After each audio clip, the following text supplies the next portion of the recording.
नमस्कार दोस्तों। देखिए, कहा जाता है कि जिस तरीके से कर्मनाशा एक नदी है बिहार में, कर्मनाशा का जल जिसे छू लेता है तो निश्चित रूप से वो पौधा सूख जाता है। यही स्थिति वर्तमान में भारतीय जनता पार्टी के साथ है। बीजेपी जिसके पीछे पड़ गई उसका अस्तित्व उसने समाप्त कर दिया है। ये एकदम राइट बात है, इसमें कोई दो राय नहीं है। ठीक है। और सबसे बड़ी चीज़ ये कि बीजेपी से जो भी पंगा लिया वो चंगा रहते हुए भी बाद में बेकार हो गया। ममता बनर्जी इसका उदाहरण है। ममता बनर्जी के साथ में क्या हुआ, उनकी पार्टी चुनाव में 80 सीटें कम से कम विधानसभा की सम्मानजनक स्कोर जीत करके आई और वो 80 सीटें धीरे धीरे घट करके आज 10 सीटों में कन्वर्ट हो चुकी हैं। 70 विधायक भाग निकले ममता बनर्जी की पार्टी के, देखते ही देखते पता ही नहीं चला। ममता बनर्जी आम तौर पे उल्टे पुल्टे वाक्य बोलती थी, तरह तरह की चीज़ें बोलती थी मोदी के लिए। अभिषेक बनर्जी उनके भतीजे अपशब्द बोलते थे कि हम काल पकड़ करके खींच करके लाएंगे, है ना। तरह तरह की चीज़ें की जाती थी, है ना। और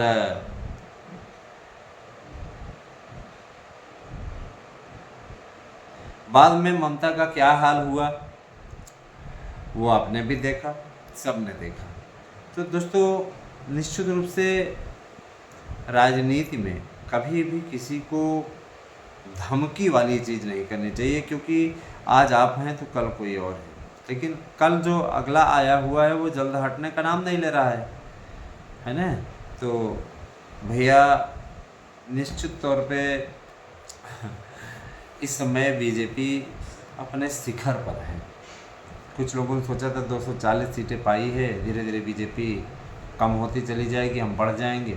तो होता क्या है, जैसे कांग्रेस है तो ये कांग्रेस ये सोचती है कि बीजेपी को कमज़ोर कर देंगे तो हम आ जाएंगे सत्ता में, है ना। बीजेपी को आप कमज़ोर कहाँ से कमज़ोर करोगे। साउथ में मान लीजिए आपके एक आध दो लोकसभा सीटों वाले, मान लीजिए 39 सीट वाला आपका तमिलनाडु, हाँ ठीक है, आपके हाथ में आ गया, कोई बात नहीं।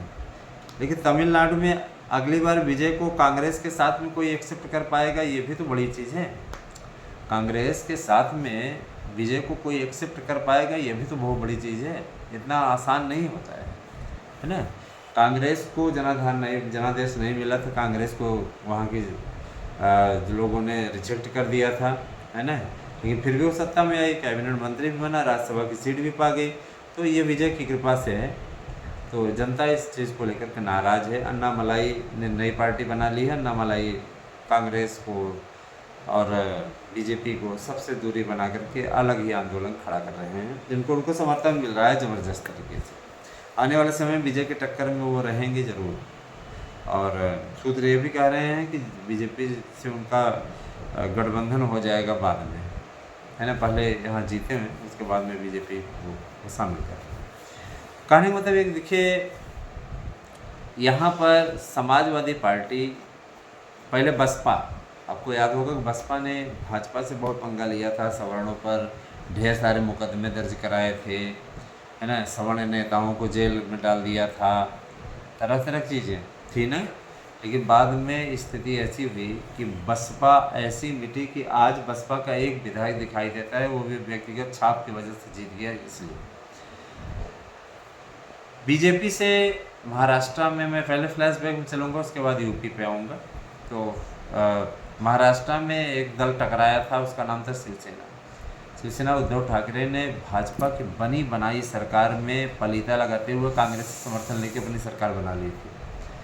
बीजेपी 2019 के विधानसभा चुनाव में महाराष्ट्र में जीती गठबंधन के साथ, और उसके बाद में मुख्यमंत्री बनने के नाम पर इतना विवाद हुआ कि उद्धव ठाकरे बीजेपी गठबंधन छोड़ करके चले गए कांग्रेस के साथ। उस कांग्रेस को, जिस कांग्रेस को बाला साहब ठाकरे हमेशा गाली देते थे, हमेशा, है ना, अछूत बताते थे कि उसके साथ में कभी गठबंधन नहीं करेंगे, हम विपक्ष में बैठे रह जाएंगे, हमें मंजूर है। लेकिन उसी कांग्रेस के साथ में इन्होंने सरकार चलाई। उसके बाद में इनके विधायकों में विद्रोह हुआ कि हमें जनादेश बीजेपी के साथ मिला था। 2.5 साल के बाद में वो बीजेपी के साथ चले आए और शिंदे और देवेंद्र फडणवीस ये डिप्टी सीएम और सीएम क्रमशः बने। और वर्तमान बीजेपी ने बहुत ही समझदारी दिखाते हुए, है ना, एक गेम खेला था वहाँ पे एक नाथ शिंदे को जब वो टूट करके आए ढेर सारे विधायकों को लेकर के, तो वहाँ पे सीएम पद ही उनको सौंप दिया। पूरे 2.5-3 साल सरकार बीजेपी की चली थी, 2 साल उद्धव ठाकरे करके आए, 3 साल चली थी, भाई शिवसेना को ही उन्होंने सौंप दिया। उसके बाद फिर जब चुनाव हुआ बीजेपी पूर्ण बहुमत के साथ आई, लगभग पूर्ण बहुमत है, 237 सीटें जीत पाना सही चीज़ है, तो 1 सीटों से ही रह गए ना। तो कहने का मतलब है कि बीजेपी ने काफ़ी अच्छा परफॉर्मेंस किया और वर्तमान बीजेपी के अकेले दम पे सरकार है वहाँ। हालांकि गठबंधन फिर भी बनाए हुए हैं, जिससे महाजोट, उसको महायुति महाजोट कहते हैं ना, तो वो जिस तरीके से वहाँ पे अपना अभियान चला रहा है उसका एक अलग ही फंडा बनता जा रहा है, हर चुनाव जीतता जा रहा है, उसको कोई पराजित नहीं कर पाया, क्योंकि 3 बड़े दल इस समय बीजेपी के साथ हैं, एनसीपी और ये शिवसेना शिंदे वाली और क्या कहते हैं भारतीय जनता पार्टी, तीनों की महायुति है। इसके अलावा छोटे छोटे दल जो आरपीआई है, ये सब बीजेपी के साथ मिले हुए हैं, वहाँ के और भी छोटे छोटे दल मिले हुए हैं भाजपा। सब सत्ता की मलाई किसको अच्छे नहीं लगी, तो ये सारी चीज़ें हैं। दूसरी बात ये देखिए दोस्तों, इस समय अखिलेश यादव की बात करें तो अब अखिलेश यादव ने बीजेपी से पंगा लिए हुए, इसमें बसपा सभी सीटों पर लड़ने जा रही है अकेले दम पे, कोई गठबंधन नहीं कर रही है। कांग्रेस गठबंधन के लिए उससे मरी जा रही है। कांग्रेस ऐन वक्त में बसपा के साथ में जा सकती है, क्योंकि कांग्रेस का इतिहास रहा है कि जहाँ वो अच्छा देखती है वहाँ भाग जाती है। पुराना अपने साथियों को छोड़ करके द्रमुक इसी बात से नाराज होकर के चला गया कि टीवीके के साथ कांग्रेस ने ले लिया। तो कांग्रेस गठबंधन धर्म कभी नहीं निभाती, ऐसा उसके नेताओं के चरित्र को देख करके साफ तौर पर लगता है ना। तो इस समय ऑपरेशन लोटस ये चल रहा है कि देखिए, समाजवादी पार्टी के अध्यक्ष अखिलेश यादव मौलानाओं के साथ में व्यक्तिगत बैठकें ले रहे हैं। मौलानाओं ने साफ कहा कि हम तो आप लोगों के समर्थक ऑलरेडी है ही, आप हिंदू वोट बैंक तोड़िए, आप मंदिरों में जाइए, धर्म कर्म करते हुए दिखिए, हिंदुओं का वोट बैंक आप तोड़िए, हिंदुओं को एकजुट दिखाइए, एकजुट कीजिए अपने पक्ष में, जातियों में डिवाइड कीजिए, और धर्मों में तो हम आपके साथ में ऑलरेडी है। तो बीजेपी इससे हो गई है नाराज़, क्योंकि बीजेपी को लगता है कि 2024 में जो लोकसभा का चुनाव हुआ इसके बेस पर अगर इस तरीके की चीज़ें हुई तो बीजेपी को नुकसान उठाना पड़ सकता है और सरकार बनाने से बीजेपी वंचित हो सकती है। बीजेपी ने जो छवि बनाई है, मुस्लिमों में जो आदत आई है उनको दंडित करके और गुंडों पर नकेल लगा करके, है ना, तो उससे बीजेपी चुनाव जीतने को लेकर आश्वस्त है। लेकिन कहीं न कहीं जातीय समीकरण उसके पक्ष में न हो, सवर्णों को भी नाराज़ कर दिया था इन लोगों ने यूजीसी के जरिए। तो इन सबको एकजुट करने के अभियान में अखिलेश यादव लगे और बीजेपी अब ऑपरेशन लोटस में लग गई। बहुत जल्दी ही पूरे फीडबैक मिल गया है कि भाई जो लोग चुनाव लड़े हुए हैं, जीते हुए विधायक, वो किसी भी कीमत में टिकट नहीं पाने जा रहे हैं, सिर्फ 10-20 को छोड़ करके समाजवादी पार्टी से। यही बीजेपी से भी है। तो उन्होंने क्या किया है, सीधा फैसला कर लिया है कि हमें अखिलेश यादव के साथ छोड़ देना। एक समय ऐसी स्थिति आ जाएगी समाजवादी पार्टी की, लोकसभा और विधानसभा दोनों में जब टूटेंगे तो इनकी स्थिति आ जाएगी चुनाव पूर्व कि इनके चुनाव चिन्ह को ही जब्त कर लिएगा आयोग, एक नया चुनाव चिन्ह जारी कर देगा, पहचान ही बनाते रहिए, कोई दिक्कत नहीं है, और ये चुनाव जीत जाएगा। अखिलेश यादव अभी से ही हारी मान बैठते। अखिलेश यादव का कहना है कि अगर ये 27 में चुनाव हम हारे तो फिर कभी चुनाव नहीं होगा, इस चीज़ को याद रखिएगा। ये डायलॉग इसके पहले भी वो बोल चुके हैं। आपके गुंडे ही आपको नहीं जीतने देते, आप व्यक्तिगत रूप से कोई बुरे आदमी नहीं है, लेकिन कहीं न कहीं आप भी जातिवाद के टंच में आ जाते हैं।